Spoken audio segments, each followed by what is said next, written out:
Hello दोस्तों। Good evening, नमस्कार। आप सभी का एक बार जो है फिर से बहुत बहुत स्वागत है आप सभी के अपने यूट्यूब चैनल परीक्षा की शिक्षा में। उम्मीद करता हूँ, आशा करता हूँ कि आप सभी जो है स्वस्थ होंगे, कुशल मंगल होंगे, अपनी तैयारी जो है अच्छे और बढ़िया तरीके से आप सभी लोग कर रहे होंगे। तो जो भी क्लास में फर्स्ट टाइम आए हैं, पहली बार आए हैं, नए हैं, उन सबको बता दें हमारे यहाँ पे आपकी बीएड प्रवेश परीक्षा 2026 की आपकी तैयारी तो डेली बेसिस पे रेगुलर करवा, तो जिससे भी तैयारी पूरी करनी है, कंप्लीट करनी है, चैनल को सब्सक्राइब करके आप लोग हमारे साथ जुड़ जाइएगा। ठीक है, क्लास का समय देखिए, जीके जीएस की जो है सुबह 10 बजे, रीजनिंग की जो है दोपहर को 1 बजे, कला की जो है शाम को 4 बजे, हिंदी की जो क्लास है रात को अब नहीं आएगी 7 बजे, अब बल्कि बल्कि 8 बजे नहीं, अब 7 बजे आएगी। तो 7 बजे जो आप सभी को क्लास से जुड़ना है। नीचे डिस्क्रिप्शन आप सबको इंस्टाग्राम टेलीग्राम का लिंक मिलेगा, तो आप इंस्टाग्राम पे फॉलो करेंगे, टेलीग्राम से को ज्वाइन करेंगे। टेलीग्राम से पर डेली बेसिस पे क्लास का अपडेट, एग्जाम का अपडेट आप सभी को देखने को मिलता है। इसी टाइम पे आप सभी को क्लास से जुड़ के तैयारी को पूरा और कंप्लीट करना है। ठीक है, चलें क्लास स्टार्ट बिना किसी देरी के। एक एक क्वेश्चन आपके एग्जाम के लिए बहुत है, ध्यान से एक क्वेश्चन को देखेंगे, समझेंगे, उसका उत्तर देने की कोशिश करते हुए आगे बढ़ेंगे। क्लास स्टार्ट करने से पहले जिस टाइम तक क्लास को लाइक नहीं किया लाइक करेंगे, शेयर नहीं किया शेयर करेंगे, जिस टाइम तक चैनल को सब्सक्राइब नहीं किया चैनल को सब्सक्राइब कर लीजिएगा।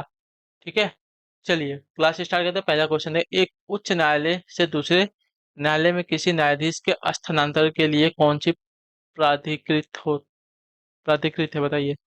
एक उच्च न्यायालय से दूसरे न्यायालय में किसी न्यायाधीश के स्थानांतरण के लिए कौन प्राधिकृत है? राष्ट्रपति है, भारत के मुख्य न्यायाधीश है या प्रमुख न्यायाधीश है, सर्वोच्च न्यायालय के न्यायाधीशों का एक आपका अधिशासी मंडल होता है, या विधि मंत्री होते हैं, कौन होते हैं?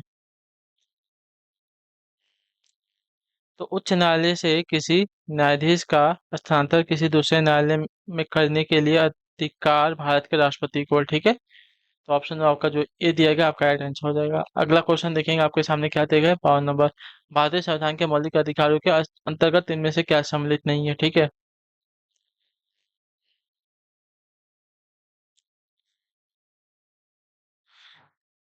तो समान कार्य के लिए समान वेतन मौलिक अधिकार के अंतर्गत नहीं आता है। ठीक है, तो ऑप्शन में जो आपका डी दिया गया आपका राइट आंसर हो जाएगा। क्लियर सभी को? चलिए अगले क्वेश्चन को देखेंगे, आपके सामने 53 नंबर। राजस्व सुधारों को सर्वप्रथम किसने चलाया था? राजस्व सुधारों को सर्वप्रथम किसने चलाया था? तो देखिए इसने, तो आपका राइट आंसर हो जाएगा अलाउद्दीन खिलजी। ठीक है, ऑप्शन हो जाएगा बी दिएगा आपका राजस्व सुधारों में खिलजी वंश के शासक अलाउद्दीन खिलजी की गहरी रुचि थी। इसने जो है अपने शासनकाल में किसानों पर खरी या गिरी तथा चराई कर चरी लगाया। ठीक है, खिलजी को बाजार एवं मूल्य नियंत्रण के लिए भी जो है जाना जाता है। क्लियर? अगला प्रश्न 54 नंबर। यात्री इब्न बतूता कहाँ से आया था, बताइए। यात्री इब्न बतूता कहाँ से आया था? तो आया था आपका मोरक्को, अफ्रीका से। ठीक है, ऑप्शन नंबर जो आपका ये दिएगा आपका सही उत्तर हो जाएगा। क्लियर सभी को? इब्न बतूता मोरक्को अफ्रीका का यात्री था। वह मोहम्मद बिन तुगलक के शासनकाल में भारत आया था। ठीक है, चलिए सुल्तान तुगलक ने इसे जो है दिल्ली का काजी नियुक्त किया था। चलिए अगले क्वेश्चन को देखेंगे, 55 नंबर। तमिल का गौरव ग्रंथ जीवक चिंतामणि किस धर्म से संबंधित है, बताइए।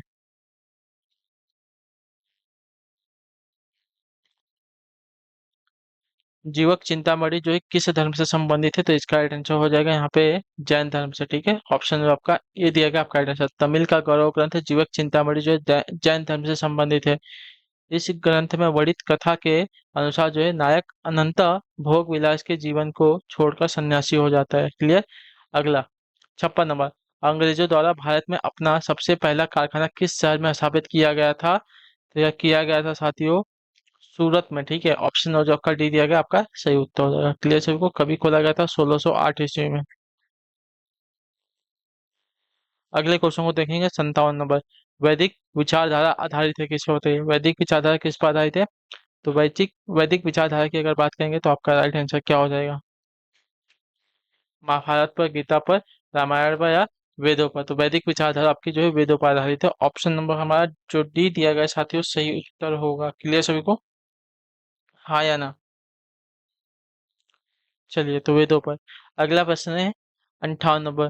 खैरब दर्रे से कौन से देश जुड़े हुए हैं? बताइए। खैबर दर्रे से कौन से देश जुड़े हुए हैं? तो खैबर दर्रे से आपके जुड़े हुए देशों के नाम आपके क्या हो जाएंगे साथियों? तो आपका राइट आंसर हो जाएगा यहाँ पे पाकिस्तान और अफगानिस्तान। तो ऑप्शन नंबर हमारा जो दिया गया है सी वाला विकल्प आपका राइट आंसर होगा। ठीक है, खैबर दर्रे से जुड़े देश आपके अफगानिस्तान और पाकिस्तान है। क्लियर। चलिए अगले क्वेश्चन को देखेंगे क्या देगा है। 59 नंबर उत्तर दीजिएगा। रुपए का सिक्का सबसे पहले किसने चलाया था? रुपए का सिक्का सबसे पहले किसने चलाया था? तो रुपए का सिक्का सबसे पहले जो आपका शेरशाह ने चलाया था। ठीक है, ऑप्शन नंबर जो ये दिया गया आपका राइट आंसर हो जाएगा। क्लियर सभी को।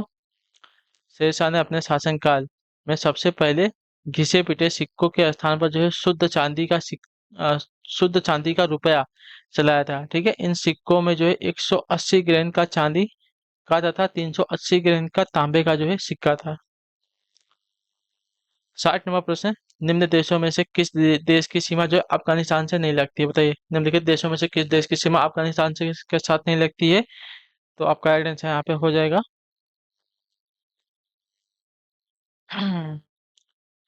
जॉर्जिया के साथ। ठीक है, ऑप्शन नंबर जो कभी दिएगा आपका राइट आंसर हो जाएगा। ठीक है, अब भारत, ईरान, तुर्कमेनिस्तान, चीन, पाकिस्तान, उज्बेकिस्तान आदि देशों से जो है अफगानिस्तान की सीमा स्पर्श करती है, जॉर्जिया को नहीं करती है। ठीक है, अगला प्रश्न। 61 नंबर। चंद्रमा यानी कि मून क्या है? तारा है, उपग्रह है, ग्रह है, क्षुद्र ग्रह है? तो चंद्रमा जो है पृथ्वी का एकमात्र क्या है? प्राकृतिक उपग्रह है। ठीक है, ऑप्शन नंबर जो आपका बी दिया गया आपका राइट आंसर हो जाएगा। क्लियर। चलिए अगले क्वेश्चन को देखेंगे क्या देगा है। 62 number. Metal test and measurement पुस्तक के लेखक कौन है? मेटल टेस्ट एंड मेजरमेंट पुस्तक के लेखक कौन है? तो इस पुस्तक के लेखक की अगर बात की जाएगी तो आपका राइट आंसर यहाँ पे हो जाएगा साथियों कैटल। ठीक है, कैटल जो इस पुस्तक के लेखक है। तो ऑप्शन नंबर ए हमारा सही उत्तर है। चलिए 63 नंबर उत्तर दीजिएगा। संतुलन स्तर स्थिति में क्या होता है? बताइए, संतुलन स्तर स्थिति में क्या होता है? बताइए।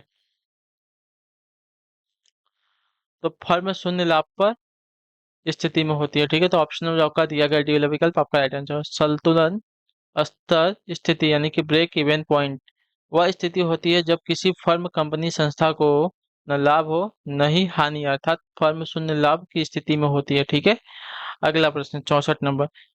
गांधार कला किसके अधीन फली फूली थी? बताइए, गांधार कला जो है किसके अधीन जो है फली फूली थी? तो इसका राइट आंसर हो जाएगा यहाँ पे कुषाण के शासनकाल में। ठीक है, ऑप्शन जो आपका ये दिया गया आपका राइट आंसर। कुषाण के शासनकाल में भारत में दो नवीन कला शैलियों का जन्म हुआ था जिन्हें गांधार एवं मथुरा शैली कला कहा जाता है। ठीक है, ये दोनों शैलियां इस काल में भली भांति जो है फली फूली थी। क्लियर सभी को। चलिए गांधार कला शैली को जो है इंडो ग्रीक या तो ग्रीक बुद्धिस्ट शैली भी कहा जाता है। इसके अंतर्गत बुद्ध एवं बौद्धिस्ट बौद्धिस्तवों बोधिसत्वों की मूर्तियां काले स्टेली पाषाण से बनी गई हैं। ठीक है, इस शैली का केंद्र बिंदु आपका गांधार होने के कारण इसे जो है गांधार शैली कहा जाता है। क्लियर सभी को। और मथुरा कला शैली में लाल बलुआ पत्थर का जो है प्रयोग हुआ है। अगला प्रश्न है आपके सामने 65 नंबर। बलुई पत्थर किसमें रूपांतरित हो जाता है? बताइए, बलुई पत्थर जो है किसमें रूपांतरित हो जाता है? बलुई पत्थर आपका रूपांतरित हो जाता है साथियों क्वार्टरजाइट्स में। ठीक है, ऑप्शन जो आपका सी दिया गया आपका सही उत्तर हो जाएगा। क्लियर। चलिए अगले क्वेश्चन को देखेंगे। 66 भारतीय संविधान के किस अनुच्छेद में सरकारी रोजगार में नागरिकों के लिए समान अवसरों का प्रावधान है? बताइए। तो इसका राइट आंसर हो जाएगा अनुच्छेद 16 में। ठीक है, ऑप्शन नंबर हमारा बी राइट होगा। भारत के संविधान के अनुच्छेद 16 में यह वर्णित है कि किसी राज्य के किसी सरकारी रोजगार पद पर जो है नियोजन या नियुक्ति से संबंधित विषयों में सभी नागरिकों के लिए जो है समान अवसर दिए जाएंगे। ठीक है, क्लियर। चलिए अगला क्वेश्चन 67 67 नंबर बताइएगा राइट आंसर। कलिंग के विरुद्ध अशोक के अभियान की जानकारी का मुख्य स्रोत निम्नलिखित में से कौन सा? बताइए, कलिंग के विरुद्ध अशोक के अभियान की जानकारी का मुख्य स्रोत निम्नलिखित में से कौन सा है? तो इसका राइट आंसर आपका हो जाएगा यहाँ पे 13वां शिलालेख। ठीक है, ऑप्शन नंबर जो आपका डी दिया गया आपका राइट आंसर हो जाएगा। क्लियर सभी को। सम्राट अशोक के कलिंग के विरुद्ध अभियान की जानकारी का मुख्य स्रोत आपका 13वां शिलालेख है। ठीक है, इसके अंतर्गत जो है कलिंग युद्ध के बाद अशोक के हृदय परिवर्तन का उल्लेख किया गया है। अशोक के अभिलेख को पढ़ने में पहली सफलता जो है जेम्स प्रिंसेप ने 1837 में प्राप्त की थी। ठीक है, चलिए 68 68 नंबर बताइएगा राइट आंसर। निम्नलिखित में से किस आयोग के लिए भारतीय संविधान में कोई प्रावधान नहीं किया गया है? बताइए। निम्नलिखित में से किस आयोग के लिए भारतीय संविधान में कोई प्रावधान नहीं किया गया है? तो इसका सही उत्तर हो जाएगा योजना आयोग के लिए। ठीक है, ऑप्शन नंबर जो हमारा सी दिया गया आपका राइट आंसर हो जाएगा। क्लियर सभी को? चलिए, इसके लिए जो है आपका कोई प्रावधान नहीं किया गया है भारतीय संविधान में। चलिए, निम्नलिखित का मिलान कीजिए और नीचे दिए गए विकल्पों में से सही उत्तर दीजिए। ठीक है, फसल है राज्य, चाय का उत्पादन किस राज्य में होता है? तो चाय का उत्पादन अगर देखा जाएगा साथियों तो आपका होता है असम में। ठीक है, ईख का, तो ईख में आपका जो उत्तर प्रदेश आ गया है। ठीक, क्लियर। और मूंगफली, तो मूंगफली के लिए गुजरात से ही है। ठीक है, और सेब आपका हिमाचल प्रदेश से हो जाएगा। क्लियर सभी को? चलिए, मिलान होगा जिसको जैसे करना है, 1 2 3 या 2 3 4 और 1। ठीक है, 2 3 4 और 1 आपका मिलान है। बी वाला ऑप्शन राइट हो जाएगा। चलिए, समुद्री समीर बनती है दिन के समय, रात के समय, या दोनों समय, या मौसमी? तो समीर की बात करेंगे, समुद्री समीर कब बनती है?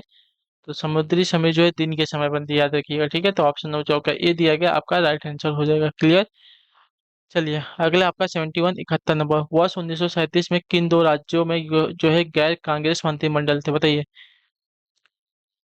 वर्ष 1937 में किन दो राज्यों में गैर कांग्रेस मंत्रिमंडल थे? तो इसका राइट आंसर आपका हो जाएगा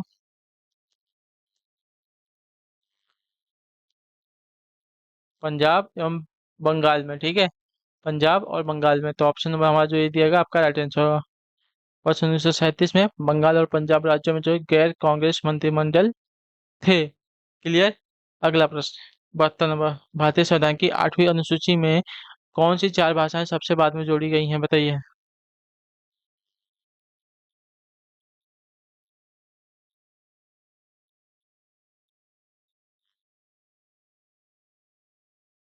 तो इसका राइट आंसर आपका क्या होगा? तो बोडो, डोंगरी, मैथिली तथा संथाली। ठीक है, बोडो, डोंगरी, मैथिली तथा संथाली यह जो भाषाएं हैं भारतीय संविधान की 8वीं अनुसूची में सबसे बाद में जोड़ी गई हैं। ठीक है। चलिए, 73, भारत के राष्ट्रपति पर महाभियोग की विधि अपनाई गई कहाँ से? यूएसए से, यूके से, यूएसएसआर से, या फ्रांस से?